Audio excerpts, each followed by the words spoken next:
Hi, want to know how to enable or disable always on display on your Google Pixel 9 Pro?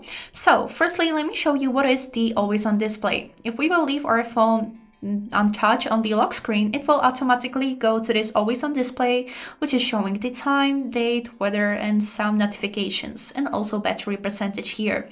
And there is the thing, someone likes it, someone don't.